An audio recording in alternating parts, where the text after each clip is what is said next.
Sir Kishan Reddy గారు గురించి వారు కేంద్ర మంత్రిగా చాలా కీలకమైనటువంటి శాఖల్ని నిర్వర్తిస్తున్నటువంటి వ్యక్తి. నిజానికి తెలుగు నాట నేను ఎప్పుడూ అంటూ ఉంటాను, చాలా వరకు ఒక కార్పొరేటర్ లేదా ఒక చిన్న స్థాయి నాయకుడు కూడా చాలా ప్రచారంలో నిమగ్నమైన దాఖలాలు మనం చూస్తూ ఉంటాం. అంటే విపరీతంగా ప్రచారం చేసుకుంటూ ఉంటారు, విపరీతంగా అంటే ఓవర్ క్యాంపెయినింగ్ కూడా జరుగుతూ ఉంటుంది. నిజానికి చేసినవి ఎన్నో ఉన్నాయి, కానీ చాలా వరకు చెప్పుకోరు వారు. ఇందాక వారు అన్నారు నిగర్వి చాలా తక్కువ, అంటే ఇట్స్ ఓకే మనం పని చేసుకుంటూ పోవాలనుకునేది సంఘం నుంచి వచ్చిన ఒక లక్షణమో మరి ఏంటో, కానీ నిజానికి వారు చేసిన అంశాలు, వారి అచీవ్మెంట్స్ చాలా అద్భుతంగా ఉన్నాయి, ఎన్నో ఉన్నాయి. ఒకసారి కొన్నిటిని మనం ఈరోజు పంచుకునే ప్రయత్నం చేద్దాం. అండ్ ఈ రోజు ఉన్న పొలిటికల్ అట్మాస్ఫియర్ గురించి కూడా కొంత డిస్కస్ చేసే ప్రయత్నం చేద్దాం. మరి కాసేపట్లో మరి కొద్ది రోజుల్లోనే యాత్ర కూడా మొదలవుతున్న టైం కాబట్టి ఒకసారి కిషన్ రెడ్డి గారు, నరేంద్ర మోదీ గారు లేదా కేంద్ర ప్రభుత్వంలోనూ మీరు మీ టీమ్ ఆఫ్ మోదీ అసలు ప్రతిపక్షాలకు కొంచెం కూడా అవకాశం ఇవ్వకుంటే ఎట్లా సార్? కొంచెం కూడా వాళ్ళని ర్యాగింగ్ చేస్తున్నట్టుగా ఉంది ఆ పార్లమెంట్లో మోదీ గారి స్పీచ్ చూస్తూ ఉంటే. అదే స్పీచ్లో ఒక ప్రధానమంత్రి ఒక మాట అన్నారు, మనది ప్రపంచంలో అతిపెద్ద ప్రజాస్వామ్య దేశం, ఈ ప్రజాస్వామ్య వ్యవస్థలో ప్రతిపక్షం కూడా చాలా బలంగా ఉండాలి. నేను కాంగ్రెస్ పార్టీని కోరుతా ఉన్నాను, మీరు సీట్లు పెంచుకోండి, కొంత బలంగా ఉండే నేను చెప్పిన విషయాన్ని కూడా ఈ సందర్భంగా మనవేస్తాను. కరెక్టే. మరి ఇంతకుముందు 270, 280 అన్నదే చాలా పెద్ద టార్గెట్ అనుకునేవాళ్ళం 2014లో. అది అచీవ్ అయిపోయింది. 303కి వచ్చేసారు 2019కి. ఇప్పుడేమో 370 అంటున్నారు. 370 ఆర్టికల్ తీసేసినంత మాత్రాన 370 సీట్లు ఇవ్వాలా? మాత్రాన అన్నది చిన్నది కాదులేండి, చాలా పెద్ద పనేలేండి అది. వాస్తవంగా ఈరోజు కాశ్మీర్ నుంచి కన్యాకుమారి వరకు, అటక్ నుంచి కటక్ వరకు ఏ రాష్ట్రానికి వెళ్ళినా, ఏ జిల్లాకి వెళ్ళినా, ఏ మండలానికి వెళ్ళినా, ఏ గ్రామానికి వెళ్ళినా, ఏ ఇంటికి వెళ్ళినా మోడీ గారి గురించి చర్చ జరుగుతూ ఉంది. గత 10 సంవత్సరాల పాలన పట్ల చర్చ జరుగుతూ ఉంది.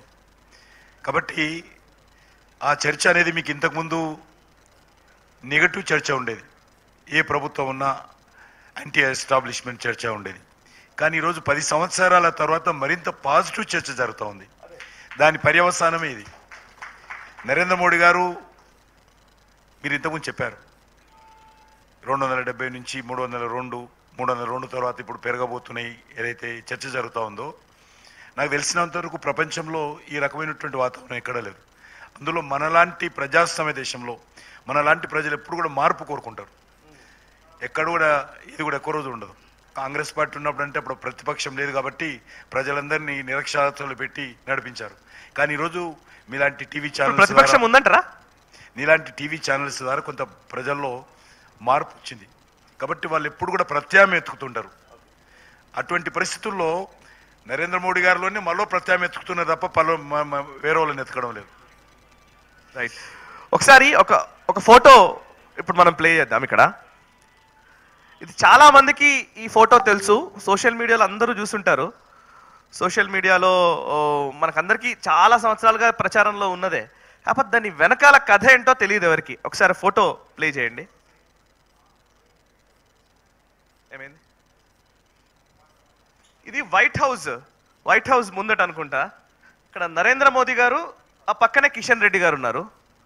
ఇక్కడ కూడా ఎవరో పెద్ద ఆయన్ని కలుస్తూ ఉన్నప్పుడు నరేంద్ర మోదీ గారు, కిషన్ రెడ్డి గారు, వారు ఒక రాష్ట్ర గవర్నర్. అప్పుడు ఎప్పుడు సార్ అది? ఏ year? 1994. So triple Dakota state governor అయిన డకోటా అని ఉంటుంది. ఓకే. అప్పటి అంటే మోదీ గారు మీరు ఒకేసారి అక్కడికి పోవడము, ఆ డెలిగేషను, అందులో అప్పుడు ఏం జరిగింది, మీరు ఏ పొజిషన్లో ఉన్నారు, మోదీ గారు ఏ పొజిషన్లో ఉన్నారు, అప్పుడు ఏంటి అసలు ఒకసారి కథ ఏమైనా చెప్తారా? ఏమైనా ఉన్నాయా? దీంట్లో ఒక్కటి కథ చెప్తాను. ఫస్ట్ మోడీ గారికి నాకు, నేను అప్పుడు విద్యార్థిని, చూడు టక్ వేసుకోవడం కూడా రాదు నాకు అప్పుడు. మోడీ గారికి క్లీన్ షేవ్ ఉంది, నాకు కూడా ఉంది. నేను కూడా ఎన్నడూ కూడా, నేను 2 సార్లు 3 సార్లు చేసుకున్నాను. ఒకటి యుఎస్ పోయినప్పుడు, ఒకటి మా నాన్నగారు పోయినప్పుడు, ఒకటి మా అమ్మగారు కాలం చేసినప్పుడు 3 సార్లు మాత్రం స్టే చేసుకున్నాను. నరేంద్ర మోడీ గారిది కూడా మీరు ఎప్పుడు చూస్తున్నారు ఈ ఫోటో, క్లీన్ షేవ్ ఉన్నాడు. నేను, నరేంద్ర మోడీ గారు, అనంత్ కుమార్, నేను అప్పుడు స్టూడెంట్ లీడర్గా ఉన్నాను. ఓకే. ఉన్నప్పుడు అంటే బీజేపీలోనే ఉంటూ విద్యార్థి మోర్చాలో పనిచేశాను. పార్టీ ఆఫీస్లో ఉండేవాడిని అప్పుడు కూడా. ఆ సమయంలో అద్వానీ గారు ఫోన్ చేసి, మాకు అప్పుడు ట్రంకాలు బిగేసి మాట్లాడాలి, స్ట్రీట్ కూడా సరిగ్గా ఉండేది కాదు. ఫోన్ చేసి పిలిచారు, ఢిల్లీకి రమ్మంటే ఫ్లైట్ టికెట్ సర్దుకొని పోయినాను. ఫ్లైట్లో వెళ్ళాల్సి వచ్చింది, సర్దుకున్నాను. జనరల్గా ట్రైన్లో వెళ్ళేవాను.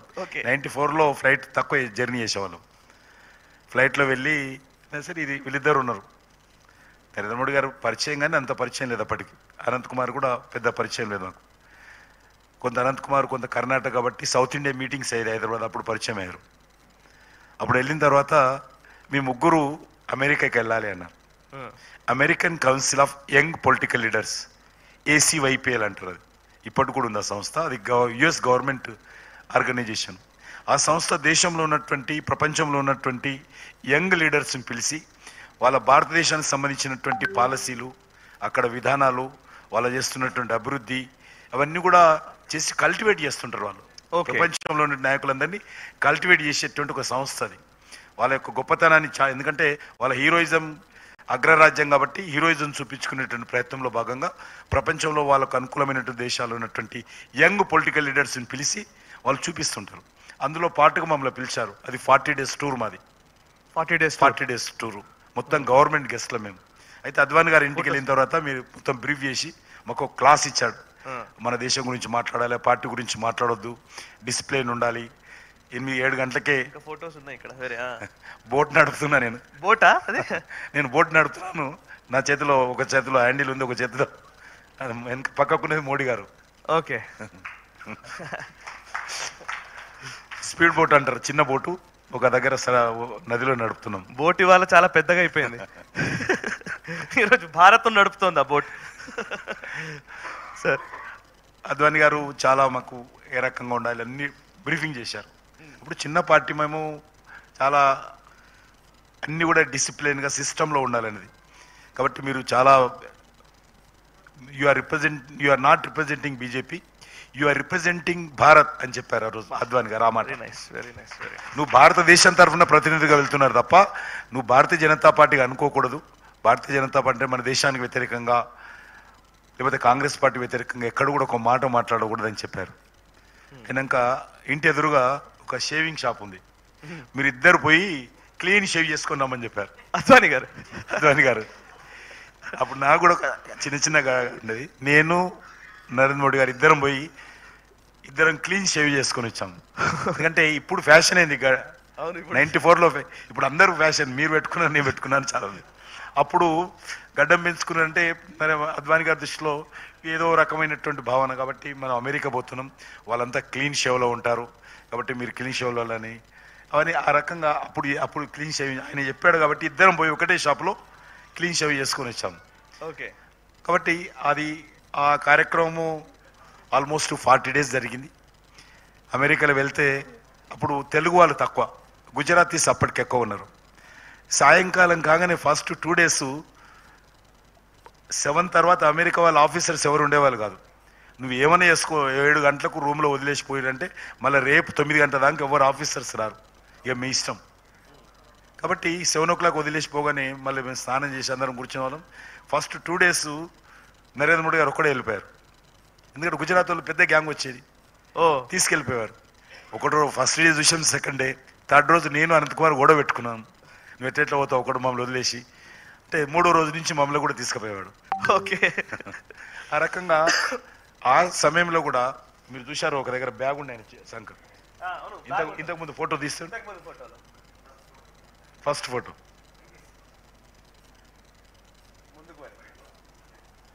ఆ ఫోటో ఆయన ఎంబెడ్ ఒక బ్యాగు, ఆ బ్యాగులో బుక్కు, ఓ పెన్ను. మేమేం రవాబు వచ్చేవాళ్ళం. ఇంకా ఇంతకుముందు ఆయన ఎక్కడ పోయినా కూడా అగో బ్యాగ్ ఉన్నది శంకకు. అప్పుడు కూడా ఏదైనా చూడడానికి వెళ్తే, మేము అమెరికా వైట్ హౌస్ వెళ్ళలేదు కానీ ప్రెసిడెంట్ ఎక్కేటువంటి విమానం వెళ్ళాము ఆ రోజు మేము. అనే ప్రత్యేకంగా విమానం ఉండేది, ఆ విమానం కూడా చూపించారు మాకు.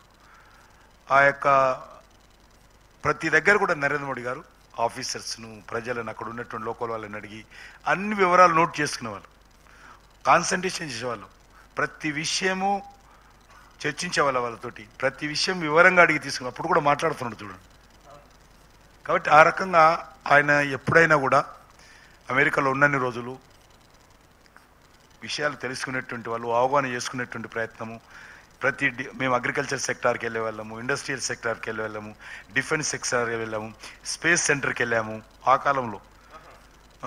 ఆ రకంగా అప్పటి నుంచి ఆయన అవగాహన చేసుకునేటువంటి ప్రయత్నం చాలా అద్భుతంగా చేసేవాళ్ళు. మేము ఆ ప్రయత్నం తక్కువ చేసేవాళ్ళం కాదు అసలు మేము. ఓకే, బట్ మీరు నిజంగానే అప్పటికిప్పటికి 30 సంవత్సరాల్లో నేను ఇంకొక ఫోటో నెక్స్ట్ దాంట్లోకి వెళ్దాం. 30 years of journey, 30-40 years of journey అనుకుందాం మొత్తం రాజకీయ జీవితం చూస్తే. బట్ 1993 అన్నారు కదా సార్, అది 94. ఇప్పుడు 2024లో ఉన్నాం మనం. సో ఒక్కసారి మనం నెక్స్ట్ దాంట్లోకి వెళ్దాం. నెక్స్ట్ ఫోటో ఇది కాదు నెక్స్ట్. సో అమెరికాలో ఒక యంగ్ పాలిటీషియన్ గా భారతదేశం నుంచి వెళ్ళినటువంటి వ్యక్తి, ఇది కాదు నెక్స్ట్ అమ్మా, యునైటెడ్ నేషన్స్ తీసుకో. సో యంగ్ పాలిటీషియన్స్ గా వెళ్ళినటువంటి వ్యక్తి, బట్ ఇప్పుడు యునైటెడ్ నేషన్స్ లో తెలుగు నాట నుంచి ఒక రాజకీయ నాయకుడు భారతదేశాన్ని రిప్రజెంట్ చేశారంటే అది పివి నరసింహారావు గారు, ఆ తర్వాత కిషన్ రెడ్డి గారు. ఇది యునైటెడ్ నేషన్స్ లో ఆయన మొన్న వారు ఒక టూరిజంకి సంబంధించి వారు ఒక సెషన్లో వారు మాట్లాడడం జరిగింది, కీనోట్ అడ్రస్ ఇచ్చారు. ఆ ఫొటోస్ చూపించు. అమెరికాకి ఒక యువ రాజకీయ నాయకుడిగా వెళ్ళిన రోజుకి, నిజానికి మీరు ఇందాక అన్నారు భారత్ని రిప్రజెంట్ చేస్తున్నారు మీరు అని, అప్పుడు మీకు అద్వానీ గారు చెప్పారు అని. నిజంగా భారత్నే రిప్రజెంట్ చేస్తూ యునైటెడ్ నేషన్స్లో మాట్లాడారు. ఫర్ ఏ గ్రేట్ సార్, ఒకసారి మీకు ఖచ్చితంగా చప్పట్లు. అప్పటికి ఇప్పటికి ఏంటి డిఫరెన్స్ ఒకసారి చెప్తారా?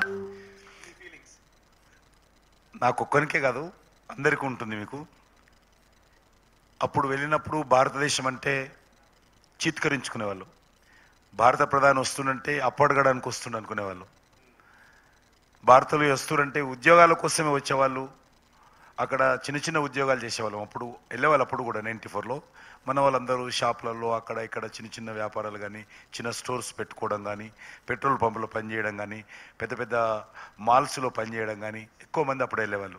కొంతమంది చదువుకుంటూ కూడా ఈ పని చేసేవాళ్ళు. కానీ ఈరోజు పరిస్థితి మారింది. ఆ రోజు భారతదేశం అంటే ఎవరు గుర్తుపట్టేవాళ్ళు కాదు, గుర్తుపట్టనట్టు నటించేవాళ్ళు ఆ రోజు. కాబట్టి ఈరోజు పరిస్థితి మారింది. ఆ రోజు మనము ఎయిర్పోర్ట్లో దిగితే పాస్పోర్ట్ అంటే కిందికి వీధికి 10 సార్లు చూసి, బ్యాగ్ ఓపెన్ చేసి మొత్తం చెక్ చేసి, 10 సార్లు పక్కకు నిలబెట్టి ఎయిర్పోర్ట్లలో మొత్తం స్కానింగ్ చేసి చాలా రకాలుగా అవమానం చేసి లోపల పంపించేవాళ్ళు. అమెరికాలో కదా అనేక దేశాలలో. ఈరోజు ఇండియన్ పాస్పోర్ట్ చూడగానే you are Indian, okay Modi Modi Modi అని చెప్పి ఈరోజు రెస్పెక్టబుల్ ఒక గౌరవప్రదమైనటువంటి పద్ధతిలో ఇండియన్ ఎవ్వరు వెళ్ళినా కూడా, ఏ దేశంలో ఎయిర్పోర్ట్ అయినా, చైనా పాకిస్తాన్ తప్ప ఏ దేశం ఎయిర్పోర్ట్ అయినా కూడా అక్కడ ఉన్నటువంటి కస్టమ్స్ కానీ లేకపోతే ఇమిగ్రేషన్ ఆఫీసర్స్ కానీ చాలా గౌరవప్రదంగా చూస్తున్నటువంటి పరిస్థితి, ఆ మార్పు ఈరోజు కనిపిస్తుంది. ఆ రోజు 1994లో నేను వెళ్ళినప్పుడు, ఆ రోజు జాతీయ రహదారుల మీద మేము ఎక్కువ జర్నీ విమానాలు, ఒక స్టేట్ నుంచి స్టేట్ వెళ్ళినప్పుడు అక్కడే అమెరికా ప్రభుత్వం విమానాల్లో తీసుకెళ్ళేది. కానీ ఆ స్టేట్లో ఉన్నప్పుడు మాకు ఒక చిన్న మంచి బస్సు, అప్పుడు సెక్యూరిటీ కూడా లేదు, మామూలుగా ఉండేవాళ్ళం. అమెరికాలో కూడా ఏం సెక్యూరిటీ ఉండేది.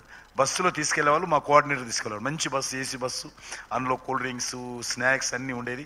అప్పుడు మాకు తెలిసి ఫ్రీగా ఉండేది, ఎంత అంటే వాడుకునేది. చాలా పెద్ద విషయం అప్పుడు ఆ కాలంలో. ఆ బస్సులో తీసుకుపోతుంటే అద్భుతమైనటువంటి రోడ్లు. ఆ రోజు అనుకునే వాళ్ళం ఇటువంటి రోడ్లు మన దేశంలో ఎప్పుడైనా వస్తాయా. కానీ ఈరోజు మన కళ్ళ ముందు గత 10 సంవత్సరాలుగా అమెరికాను తలదన్నేటువంటి అద్భుతమైనటువంటి జాతీయ రహదారులు అద్భుతంగా ఈరోజు మన దేశంలో వచ్చాయి. అంతేకాదు ఈరోజు మన దేశం అంటే ఎక్కడ వెళ్ళినా కూడా గౌరవప్రదంగా చూస్తున్నటువంటి పరిస్థితి, చాలా పెద్ద మార్పు. ఆ రోజు మనకు తెలుసు, అమెరికా ప్రెసిడెంట్ వస్తే మన అధ్యక్షులు మొన్నటి వరకు మన్మోహన్ సింగ్ గారు వారు కూడా చేతులు కట్టుకుని వెళ్ళేవాళ్ళు అమెరికా ప్రెసిడెంట్ ముందు. ఈరోజు అమెరికా ప్రెసిడెంట్ మన ముందు చేతులు కట్టుకునేటువంటి పరిస్థితి వచ్చింది ఈరోజు. అద్భుతంగా నరేంద్ర మోడీ గారు కూర్చుంటే మనం ఈ మధ్యలో చూస్తుంటారు, ఎక్కడో ఉన్నటువంటి అమెరికా ప్రెసిడెంట్ వచ్చి నరేంద్ర మోడీ గారికి వచ్చి ఇట్లా భుజం తట్టి కలిసి ఆయన కూర్చుంటే ఆయన వెనక నుంచి వచ్చిపోయాడు. ఆ పరిస్థితి లేదు. ఆయన ఓ పెద్ద ప్రపంచానికే రాజైనట్టు అమెరికా ప్రెసిడెంట్ ఆ కాలంలో ఉండేవాళ్ళు. నరేంద్ర మోడీ గారి కంటే ఉంది. ఈరోజు మారిపోయింది పరిస్థితి. ఈరోజు నరేంద్ర మోడీని అన్ని దేశాలు పొగుడుతున్నటువంటి పరిస్థితి. లోపల భయం, నరేంద్ర మోడీ గారంటే ఒక అసూయ, అయినప్పటికీ కూడా పొగుడుతారు బయట. కరెక్ట్. ఈరోజు ఏంటంటే ఈ భారత్ ఏంటి, ఈ భారత్ ఈ ప్రపంచానికి నేతృత్వం వహించడం ఏంటి, వీళ్ళెక్కడ అనేటువంటి మనసులో ఉంటుంది వాళ్ళకు. కానీ తప్పదు. ఈరోజు నేతృత్వము ప్రపంచంలో వస్తున్నటువంటి పరిస్థితుల్లో great Narendra Modi the great man, Narendra Modi great అని పొగుడుతున్నారు. కానీ మనసులో ఇప్పుడు ఈ ఎలక్షన్స్లో చాలా దేశాలు ఎంత పొగుడుతున్నప్పటికీ కూడా వాళ్ళలో నరేంద్ర మోడీ గారు ఉండకూడదు అనేటువంటిది కోరుకుంటారు. ఎందుకంటే ఈయన మరొకసారి గెలిస్తే ఇంకా ప్రపంచంలో భారతదేశ గౌరవాన్ని మరింత ఇనుమడింపచేసి మొత్తం దేశం ప్రపంచం యొక్క నాయకత్వం నీ చేతుల్లో పోతుందేమో, మా చేతులకి వెళ్ళిపోతుంది అమెరికా, మేము రాకుండా అడ్డం పడతాడేమో చైనా, అనేక దేశాలు కూడా ఆ పరిస్థితి ఉంది. ఈరోజు యూకే లాంటి దేశం కూడా స్లోగా మన పరిపాలించినటువంటి దేశం ఈరోజు వెనక్కి వెళ్ళిపోయింది. మనం డామినేట్ చేస్తున్నాం. అతిపెద్ద ఆర్థిక శక్తిగా ఈరోజు మనం ఎదిగాం. కాబట్టి అనేక దేశాలు కూడా ఈరోజు భారతదేశం అంటే భయము, కొన్ని దేశాలు భక్తి, బయటికి కనిపించినప్పుడు కూడా అసూయ ఉంటుంది. ఎందుకంటే ఇండియా ఏంటి, ఇంత పెద్ద నేతృత్వం వహించడం ఏంటి, ఇండియా ఏంది అనేటువంటి ఒక వాళ్ళ మనస్సులో భావన ఉంటుంది. ఎప్పుడైనా ఈ వైట్ పీపుల్ ఎవరైతే ఉంటారో ఇండియన్స్ ఎప్పుడు కూడా ప్రేమతోడు చూడరు. కాబట్టి అయినప్పటికీ కూడా ఈరోజు పరిస్థితి ప్రపంచంలో మారింది. భారతదేశం యొక్క గొప్పతనం పెరిగింది. ఈ మీటింగ్ ఏదైతే ఉన్నదో ఇది G20 మనం అద్భుతంగా నిర్వహించాం. G20 సమావేశాల సందర్భంగా ఇండియన్ టూరిజం చాలా ప్రమోట్ చేశాం. సుమారు 56 దేశాలలో సుమారు 250కి పైగా సమావేశాలు జరిగాయి. ఎక్కడెక్కడ మీటింగ్స్ జరిగాయో అక్కడ ఉన్నటువంటి టూరిజం డెస్టినేషన్స్ అన్ని కూడా క్లీనింగ్ చేయించడము, డెలిగేట్ కోసం వ్యవస్థ చేయడము అది నా బాధ్యత ఉండేది. ఎక్కడైతే మీటింగ్స్ జరిగాయో 3 రోజుల పాటు ప్రతిరోజు సాయంకాలము సాంస్కృతిక కార్యక్రమాలు ఏర్పాటు చేయాల్సిన బాధ్యత నాకు ఉండేది. ఎయిర్పోర్ట్లో వస్తే ఎయిర్పోర్ట్ దగ్గరనే సాంస్కృతిక బృందాలతో వాళ్ళకి స్వాగతం పలకడం డెలిగేట్స్ను. ఆ రకంగా హోటల్కి వస్తే హోటల్ దగ్గర, మీటింగ్ వెన్యూ వస్తే వెన్యూ దగ్గర కల్చర్ బృందాలు, ఈ రకంగా అద్భుతంగా చేశాం. ఆ రకంగా నరేంద్ర మోడీ గారు మాట అన్నారు, మీరు చాలా జాగ్రత్తగా చేయాలి. వచ్చినటువంటి ప్రతి 1,00,000 డెలిగేట్స్ వచ్చారు టోటల్గా. ఈ G20 కంట్రీస్లో మామూలు డెలిగేట్స్ కారు, ఆయా దేశాలకు సంబంధించినటువంటి HODలు, అన్ని డిపార్ట్మెంట్స్ HODలు, అన్ని ముఖ్య మంత్రిత్వ మినిస్టర్స్, ఆ దేశాలకు సంబంధించినటువంటి ప్రముఖులు అంటే రాష్ట్రపతులు, ప్రధానులు, ఈ రకంగా 20 దేశాలంటే 80% GDP ఆ 20 దేశాల్లోనే ఉంటుంది. 80% సంబంధించినటువంటి అన్ని రకాలుగా అద్భుతమైనటువంటి పరిస్థితులు అటువంటి దేశాల వాళ్ళు వచ్చారు. కాబట్టి వాళ్ళు 1,00,000 మంది వచ్చారు. కాబట్టి ఆయన మాట అన్నాడు, వీళ్ళందరూ ఈ G20కి వచ్చినటువంటి ప్రతి డేటు వాళ్ళ దేశంకి వెళ్ళినాక ఈ should become a ambassador for Bharat. వారు భారతదేశం గొప్పతనాన్ని ఆ దేశంలో చెప్పే విధంగా మనం వాళ్ళందరినీ ట్రీట్ చేయాలని చెప్పాడు. ఆ రకంగా మేము చేసిన తర్వాత ఈ G20 నేపథ్యంలో ఒక సస్టైనబుల్ టూరిజం మీద మేము చాలా డెవలప్ చేశాము.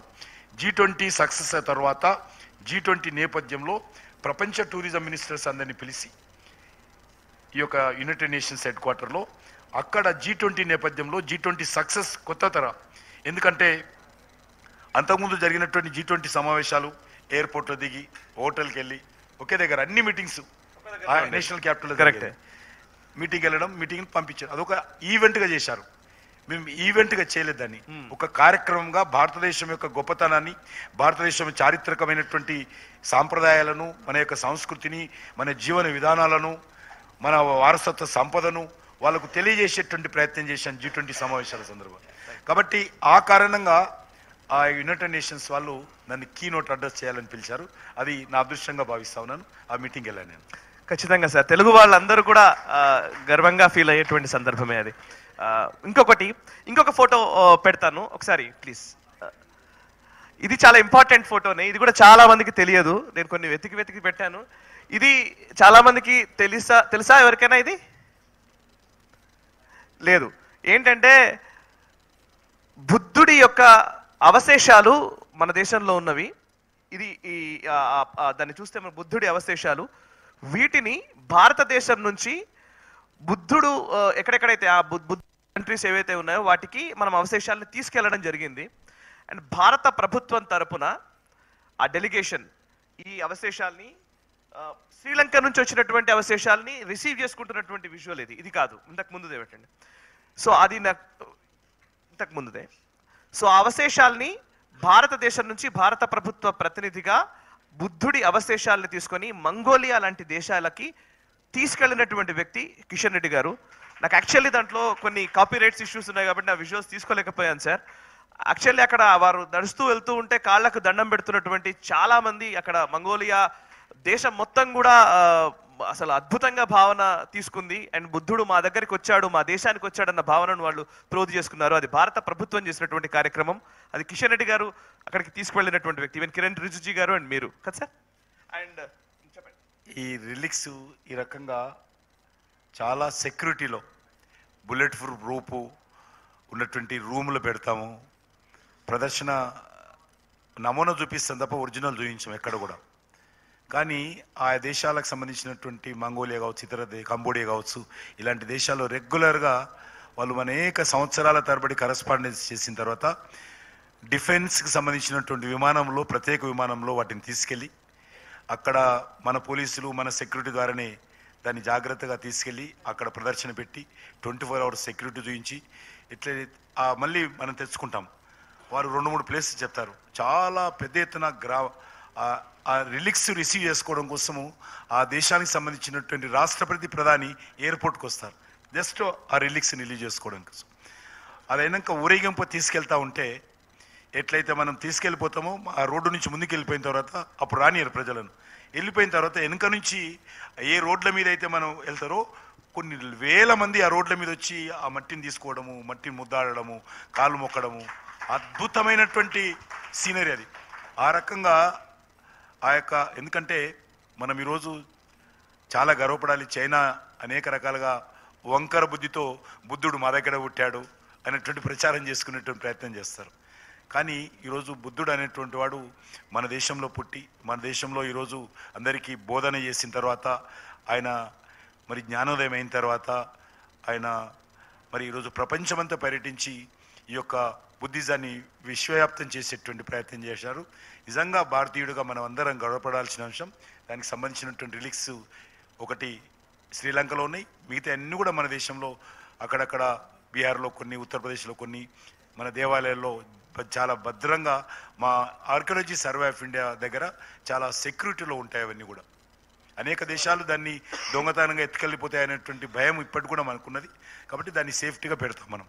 అండ్ శ్రీలంక నుంచి కూడా బుద్ధుడి అవశేషాలు భారత్కు వచ్చాయి. అది ఒకసారి దాని గురించి చెప్తారు. మీరే అప్పుడు రిసీవ్ చేసుకున్నది అండ్ ప్రధానమంత్రి గారు కూడా కార్యక్రమంలో పాల్గొన్నారు. ఇది ఉత్తరప్రదేశ్లో వచ్చినప్పుడు రిసీవ్ చేసుకోవడం జరిగింది. అది ఆ యొక్క రిలీక్స్ సంబంధించి ప్రధానమంత్రి గారు కొత్త న్యూ ఎయిర్పోర్ట్ చేశాం. ఆ ఎయిర్పోర్ట్ సంబంధించి ఫస్ట్ వచ్చినటువంటి విమానం ఆ రిలీక్స్ని రిసీవ్ చేసుకుంటున్నటువంటి ఫోటో అది.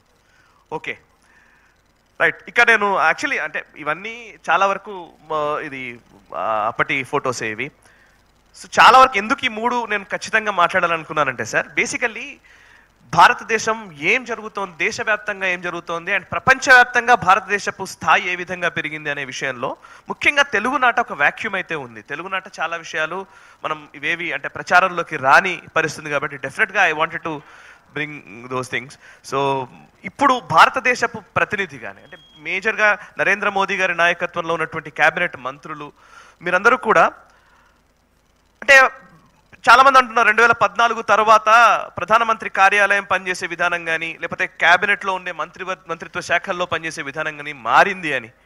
ఏం మార్పు అది? గతానికి ఇప్పటికీ ఢిల్లీలో ముఖ్యంగా ఢిల్లీ ఆ సౌత్ బ్లాక్ లేదా నార్త్ బ్లాక్ వాటిల్లో వచ్చిన మార్పు ఏమన్నా చెప్తారా యాజ్ ఎ మినిస్టర్? మా మంత్రులందరూ సంఘం పెట్టుకున్నాం మేము నరేంద్ర మోడీ గారికి వ్యతిరేకంగా అసోసియేషన్. ఎందుకు అంటే ఆయన నిద్రపోడు, మమ్మల్ని నిద్రపోనీయడు. ప్రతి మీటింగ్లో జనరల్గా క్యాబినెట్ మీటింగ్లో వెడ్నెస్డే అవుతుంది 10 o'clock 10:30 ఆ ప్రాంతంలో అవుతుంటుంది ఎవ్రీ వీకు.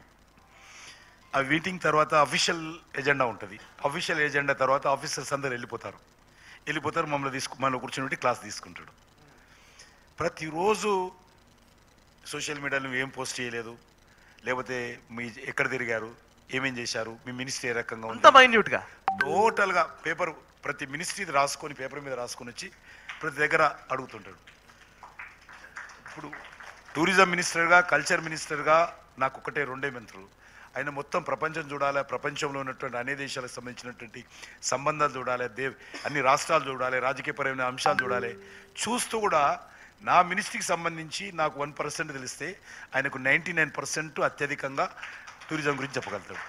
అంత గొప్ప భగవంతుడు ఆయనకి ఇచ్చినటువంటి ఆ ఆశీస్సుల కారణంగా ఆయన ఒక సాధారణ మనిషిగా కాదు, నేను వాస్తవంగా చెప్తున్నాను.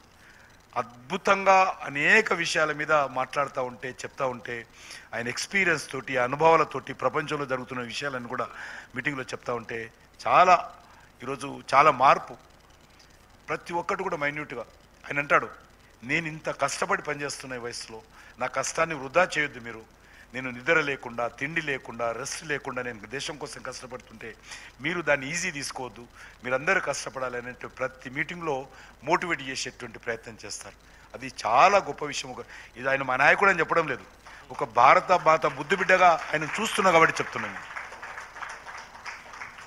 Sir let's come back. ఒకసారి గవర్నమెంట్ ఏం చేస్తుంది అనేది మీరు నాకు తెలిసింది తేటతెల్లం అవుతుంది, అందరికీ అర్థమవుతోంది. గవర్నమెంట్ పరంగా, పాలిటిక్స్ పరంగా ఒక్కసారి మాట్లాడదాం మనం. ఇప్పుడు చాలా మందికి ఆసక్తి కూడా ఉంది.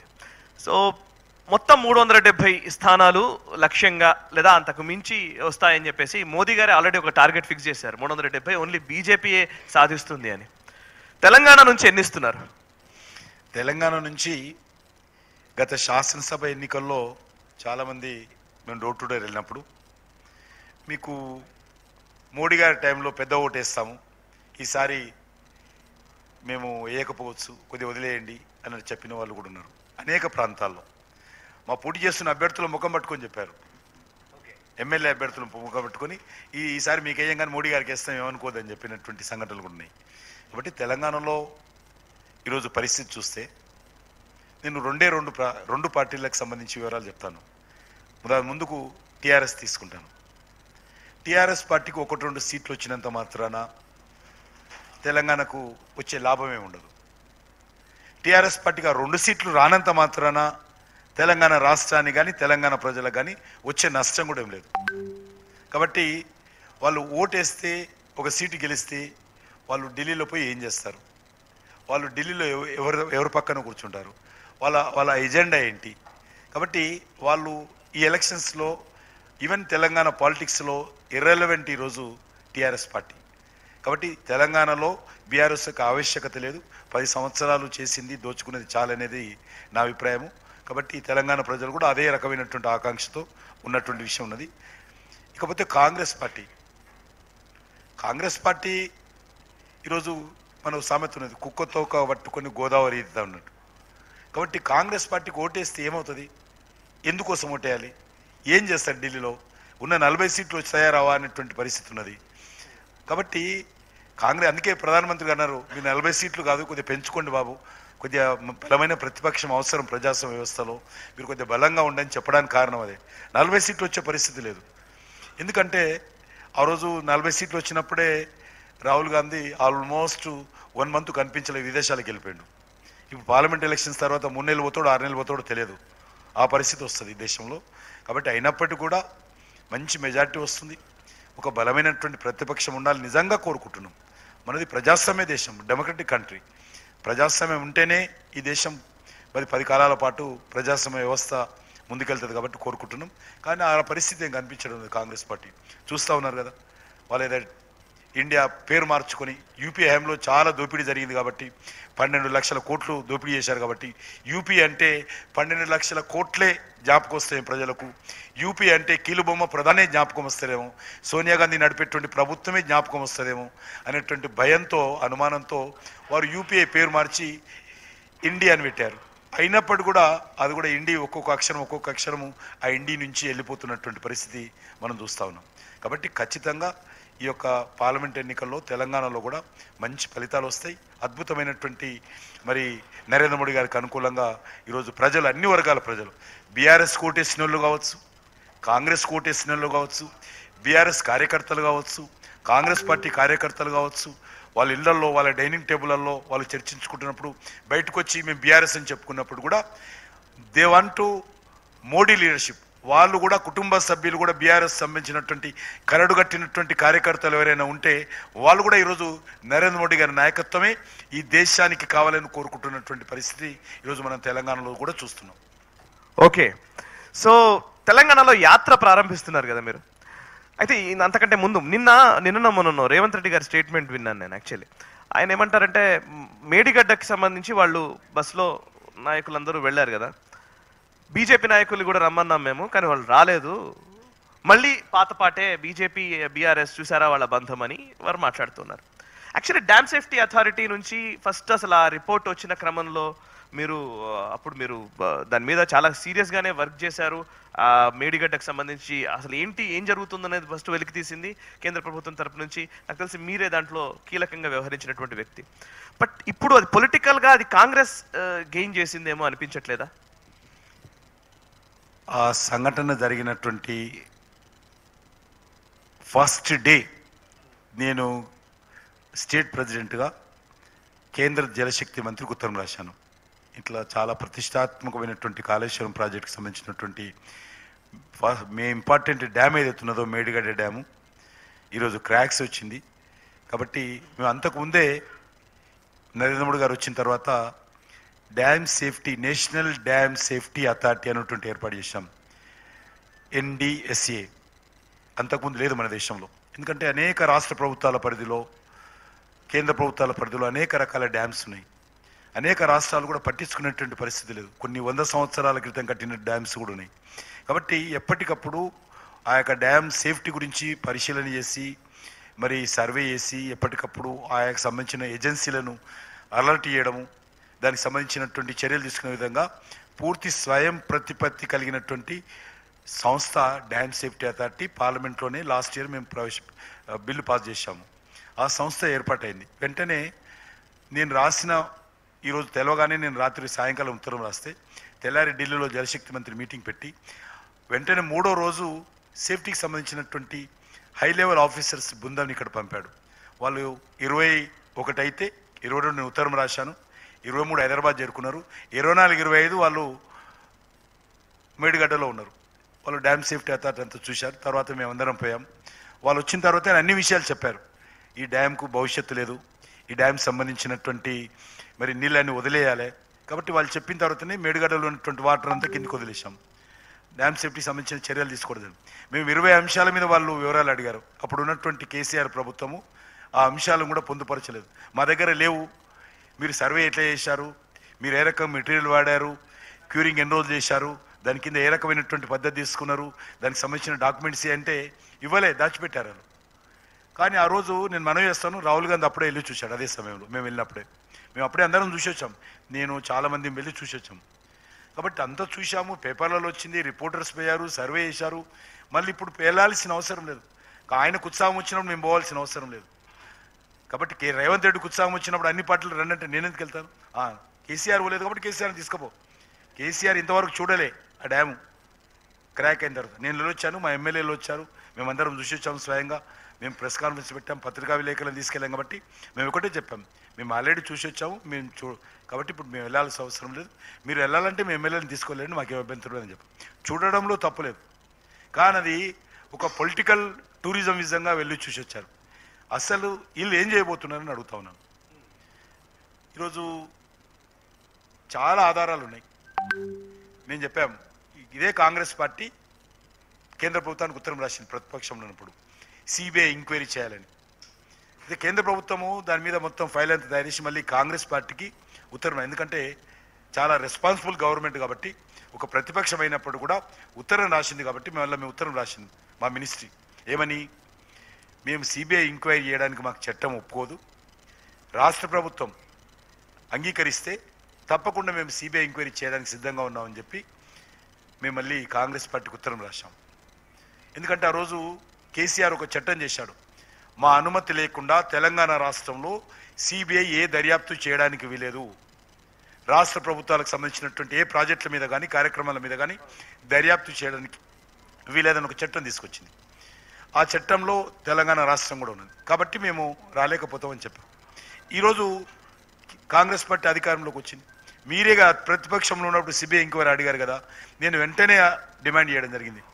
వచ్చిన అధికారంలోకి వచ్చినటువంటి వారం రోజుల లోపలనే ప్రెస్ కాన్ఫరెన్స్ పెట్టి రేవంత్ రెడ్డి గారు చెప్పాను, మీరు ప్రతిపక్షంలో ఉన్నప్పుడు సిబిఐ ఎంక్వైరీ అడిగారు, కానీ టీఆర్ఎస్ పార్టీ అంగీకరించలేదు, కేసీఆర్ అంగీకరించలేదు. మీరు రోజు అధికారంలోకి వచ్చారు కాబట్టి మీరు దయచేసి సిబిఐ ఎంక్వైరీ కోరండి అని చెప్పారు. సిబిఐ ఎంక్వైరీ చేయలేదు. విజిలెన్స్ ఎంక్వైరీ ఏం చేస్తారు?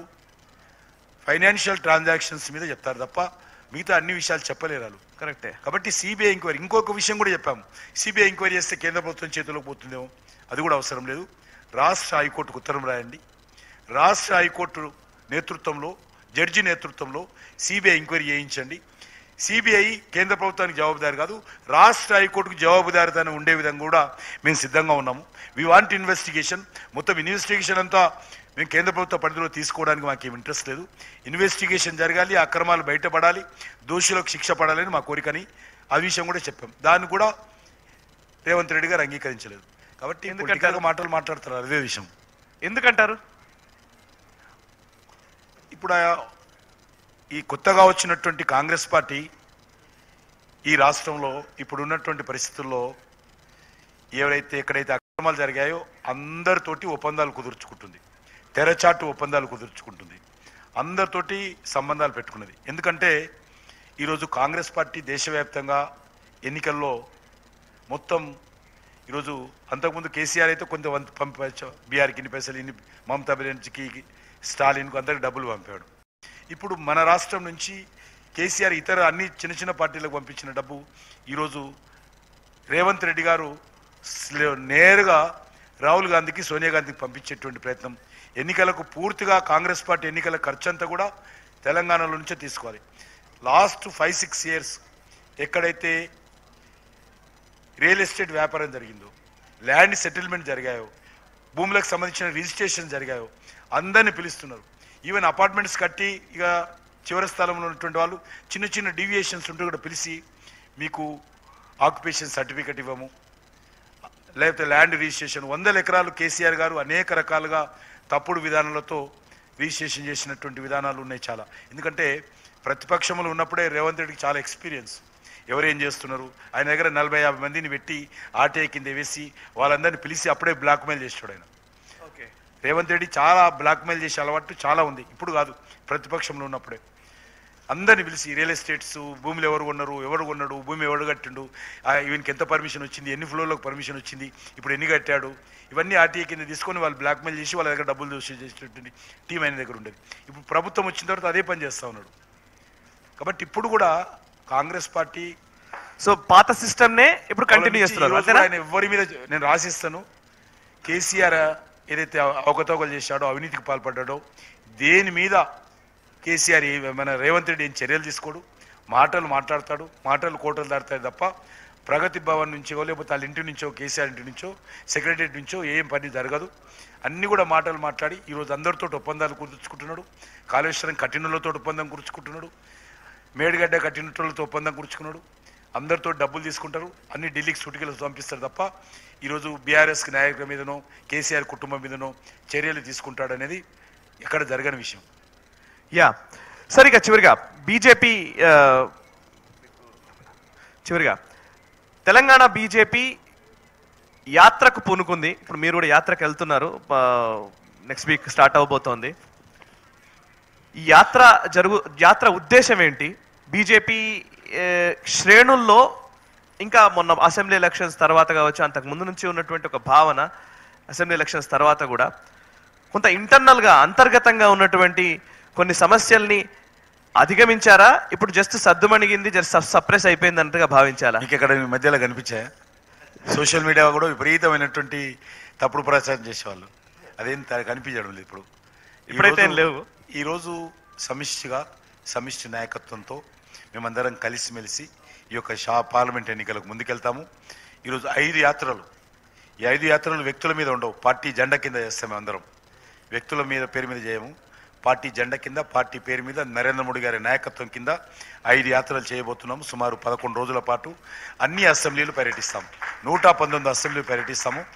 ఈరోజు ప్రజలు మొన్న శాసనసభ ఎన్నికల్లో కూడా ఈరోజు కొంత మాకు మెజార్టీ 100% ఓటింగ్ పర్సెంటేజ్ పెరిగింది మాకు, 100%. 100% ఓటింగ్ పెరిగినటువంటి పార్టీ బీజేపీ ఒకటే. మొన్న కూడా శాసనసభ ఎన్నికలు కూడా ఒక స్థానం నుంచి ఈరోజు 8 స్థానాలకు వెళ్ళాం. అయినా సరిపోదు, మేము చాలా పెరగాల్సిన అవసరం ఉండే. డిఫరెంట్ రీజన్స్, మీడియాలో మాకు వ్యతిరేకంగా జరిగినటువంటి తప్పుడు ప్రచారము, మాకు వ్యతిరేకంగా నేరేటివ్ ఏదైతే తీసుకొచ్చారో దాని కారణంగా అందులో బయటపడలేకపోయాము. ప్రజల్లో కొద్ది అనుమానాలు బలంగా నాటుకునేటువంటి ప్రయత్నం చేశారు, మేము చేయలేకపోయాము. కాబట్టి దానికి అనేక కారణాలు ఉన్నాయి. అయినప్పటికీ ఈరోజు ఖచ్చితంగా నరేంద్ర మోడీ గారి నాయకత్వంలో ఈరోజు భారతీయ జనతా పార్టీ గెలవాల్సిన అవసరం ఉంది. ఈరోజు బీజేపీ కోసమో నరేంద్ర మోడీ గారి కోసం ఓటేయమని అడగడం లేదు. దేశం కోసం ఓటేయండి, దేశ భవిష్యత్తు కోసం ఓటేయండి, మీ పిల్లల భవిష్యత్తు కోసం ఓటేయండి, మన దేశ గౌరవాన్ని పెంచడం కోసం ఓటేయండి, దేశంలో అవినీతి మళ్ళీ తిరిగి రాకుండా ఉండడం కోసం ఓటేయండి, దేశంలో ఉగ్రవాదం మళ్ళీ రాకుండా ఓటేయండి, దేశంలో కర్ఫ్యూలు, ఆర్డీఎక్స్లు, AK-47లు మళ్ళీ కనిపించకుండా ఉండాలంటే నరేంద్ర మోడీ గారు కొట్టేయండి. అంతే తప్ప నరేంద్ర మోడీ గారు కోసం ఓటేయకండి, దేశం కోసం వేయండి అనేటువంటి విషయాన్ని ఈరోజు ప్రజల ముందు చెప్పాల్సిన అవసరం ఉంది. ఆ దిశలోనే మేము ముందుకెళ్తాము ఈ యాత్ర ద్వారా. చివరిగా ఈ వేదిక ద్వారా తెలుగు ప్రజలకి, తెలంగాణలో ఉన్న వాళ్ళకి మీరు ఇచ్చే సందేశం ఏంటి? అండ్ తెలుగు ప్రజలకి అన్నాను సార్, చాలా మంది అడుగుతున్నారు ఆంధ్రప్రదేశ్కి సంబంధించి. ఈవెన్ మన షోస్ చూసే వాళ్ళు కూడా చాలా మంది ఉంటారు. మీరు మినిస్టర్ కూడా కాబట్టి తెలుగుదేశం ఫ్యాక్టర్ ఏమైనా మాట్లాడతారా? ఆంధ్రప్రదేశ్ వ్యవహారాల్లో మీరు ఏమైనా ఇన్వాల్వ్ అవుతున్నారా? దానికి సంబంధించినంత వరకు ఇంకా జాతీయ స్థాయిలో చర్చలు జరిగిన విషయం వాస్తవమే, ప్రతిపాదనలు వచ్చిన విషయం వాస్తవమే. కానీ పార్టీ స్థాయిలో ఇంతవరకు ఏ నిర్ణయం తీసుకోలేదు. కాబట్టి ఏదైనా మాది పార్టీది 17-18 జాతీయ మహాసభలు జరుగుతూ ఉన్నాయి ఢిల్లీలో. ఆ మహాసభల తర్వాత వెంటనే పార్లమెంట్ బోర్డు మీటింగ్ జరుగుతుంది. ఆ పార్లమెంట్ బోర్డులో ఈరోజు దానికి సంబంధించినటువంటి నిర్ణయం తీసుకుంటారు. అప్పుడు మనకు తెలుస్తుంది. ఈ 17-18 తర్వాతనే మనకు ఒక క్లారిటీ వస్తుంది ఆంధ్రప్రదేశ్ సంబంధించినటువంటి పరిస్థితులు ఏ రకంగా ఉండబోతున్నాయి అనేటువంటి. తెలంగాణకు సంబంధించినంత వరకు 17 సీట్లు భారతీయ జనతా పార్టీ స్వతంత్రంగా పోటీ చేస్తాం. ఈరోజు 17 సీట్లు మేము పోటీ కోసం పోటీ చేయము, 17 సీట్లు గెలవడం కోసం పోటీ చేస్తాము. ఇంక్లూడింగ్ ఎంఐఎం పార్టీ తిరుగులేదు అనుకున్నటువంటి 7 అసెంబ్లీలలో కూడా మాకు మొన్న బలంగా ఓట్లు వచ్చాయి. హైదరాబాద్ కాన్స్టిట్యున్సీలో ఈసారి అసదుద్దీన్ని ఓడించడం కోసమే, ఎంఐఎంని ఓడించడం కోసమే, బీజేపీ గెలవాలనే దృక్పథంతో ఈరోజు హైదరాబాద్ పార్లమెంట్ కాన్స్టిట్యున్సీ కూడా ఈరోజు ఛాలెంజ్ చేస్తూ పోటాపోటీగా నువ్వా నేననే విధంగా మేము పోటీ చేసి గెలవాలనే దృక్పథంతో ఈరోజు హైదరాబాద్ కూడా పోటీ చేస్తాం. ఆ దిశలోనే మేము అడిగేస్తాం. Right sir, thank you very much Kishan Reddy garu, thank you very much. చాలా సమయం మీ వాయిస్ బాగాలేకపోయినా కానీ మీరు కూర్చొని చాలాసేపు మీరు స్పెండ్ చేశారు, చాలా ప్రశ్నలకు సమాధానం చెప్పారు. Really thank you very much sir. మా చిరు జ్ఞాపిక ఒకటి స్వీకరించవలసిందిగా కోరుతున్నాను సార్.